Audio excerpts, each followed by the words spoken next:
A few years ago, I lost a football match that I genuinely believed we were going to win. Not just lose narrowly, we got destroyed. I remember walking off the field completely embarrassed. The other team celebrated while we just stood there in silence trying to process what just happened. At the time, it felt horrible, but strangely enough, when I look back now, that loss taught me more than most of my victories ever did. And that made me wonder, why is losing viewed as something purely negative? What if losing is actually one of the most important experiences a human being can have? From the time we're children, we're taught to avoid losing. School rewards top ranks, sports celebrates champions. Social media glorifies success stories while hiding failure. Winning becomes associated with value, and losing becomes associated with weakness. But if you look closely at human growth, improvement almost always begins with failure. Take learning how to walk as a baby.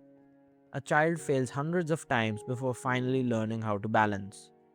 But nobody looks at a baby failing and says, clearly this child isn't meant to walk. That's because failure is expected during learning. Somehow, though, as we grow older, we begin treating failure differently.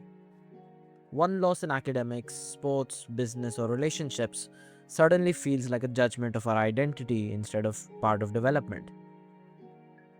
This connects to a psychological concept called the growth mindset. Psychologist Carol Dweck studied how people react to success and failure. She found that some people develop what she called a fixed mindset. They believe intelligence, talent, or ability are mostly permanent traits. Because of this, failure feels threatening. Losing becomes proof that they're not good enough.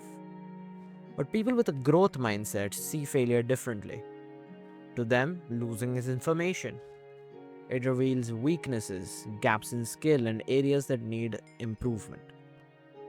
The same event, failure, creates completely different reactions depending on how a person interprets it. Now think about sports. Imagine two football players. One loses a match and immediately blames the referee, luck, or teammates. The other studies the game afterwards, notices mistakes in positioning, stamina, or decision making, and begins improving. Both players lost, but only one extracted value from the loss. This is important because losing forces reflection in a way winning often doesn't. When people win, they rarely question themselves deeply. Success creates confidence, but it can also create complacency. Failure, on the other hand, forces confrontation. It forces you to look at reality instead of the version you yourself imagined. There's actually research supporting this. Studies in cognitive psychology suggest humans often learn more effectively from errors than from success alone. This is partly because mistakes create stronger emotional reactions, making the brain pay closer attention to what went wrong. Your mind treats failure as something important to remember. That embarrassment after saying something stupid, that missed opportunity, that defeat in competition. The brain marks these moments heavily because they contain survival relevant information. But losing does something deeper than improving skill. It affects identity. Philosopher Friedrich Nietzsche once wrote, "He who has a why to live can bear almost any how." People usually quote this in motivational contexts, but there's another side to it. Suffering and failure often force people to discover their why in the first place. When everything is going well, people can drift through life comfortably without questioning themselves. Loss interrupts that comfort. It forces introspection. Think about someone who fails an important exam. At first, it feels devastating. But sometimes that failure causes them to rethink their habits, discipline, goals, or even the direction of their life entirely. The loss becomes transformative, not because losing itself is magical, but because pain forces awareness. This also appears in something called post traumatic growth. Psychologists discovered that after major hardship or failure, Some people actually develop stronger resilience, clearer priorities, and deeper appreciation for life. Again, suffering itself is not automatically good, but adversity can force psychological growth that comfort never would have produced. Now let's consider something uncomfortable.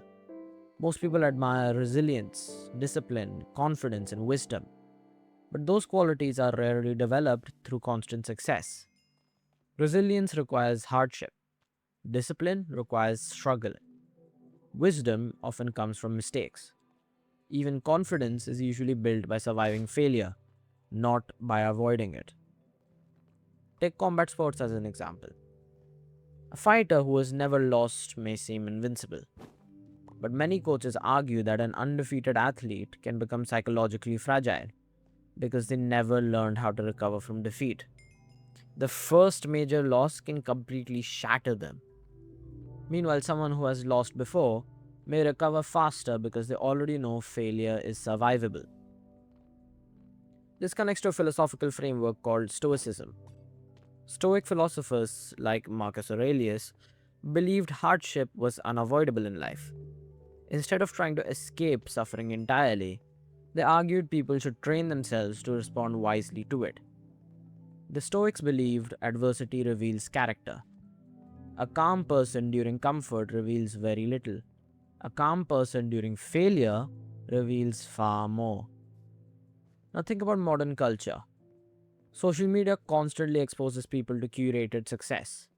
Perfect bodies, perfect lifestyles, perfect careers. People compare their behind the scenes struggles to everyone else's highlight reel. And because of that, losing starts to feel abnormal. But in reality, failure is one of the most universal human experiences there is. Almost every successful person has failed repeatedly. The difference is that history usually remembers the victory more than the losses preceding it. Take Thomas Edison, for example. The famous story says he failed thousands of times while developing the light bulb. Whether the exact number is exaggerated or not, the broader point remains true. Innovation often requires repeated failure. Scientific progress itself depends on failure. Hypotheses fail, experiments fail, predictions fail, but science advances precisely because errors reveal what does not work. So, strangely enough, one of humanity's greatest tools for discovering truth is failure itself. There's another reason losing matters. It creates empathy. People who have never struggled sometimes find it difficult to understand others' pain. But failure humbles people. It reminds them what vulnerability feels like. Someone who has experienced rejection may become more compassionate towards others facing it. Someone who has failed publicly understands embarrassment differently. Loss connects people through shared imperfection. Now, this doesn't mean all losing is automatically beneficial. Some failures genuinely damage people. Repeated defeat without support can destroy confidence instead of building it. Context matters, but avoiding all failure entirely creates a different danger: fragility. Psychologist Nassim Nicholas Taleb introduced the idea of antifragility.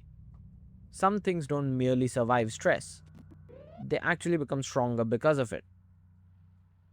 Muscles grow through resistance, bones strengthen under pressure, and psychologically, humans can work similarly. Moderate hardship can strengthen people's ability to handle future adversity. A life without challenge may feel safe, but it often produces weakness instead of resilience.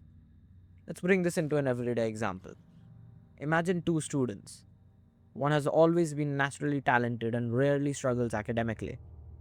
The other struggles constantly and has to work much harder for similar results.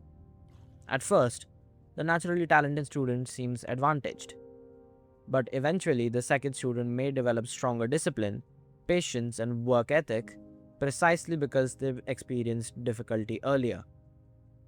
The struggle itself became training.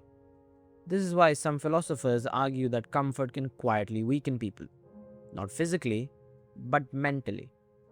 If every obstacle is removed, People never learn how capable they actually are. Now, here's the irony.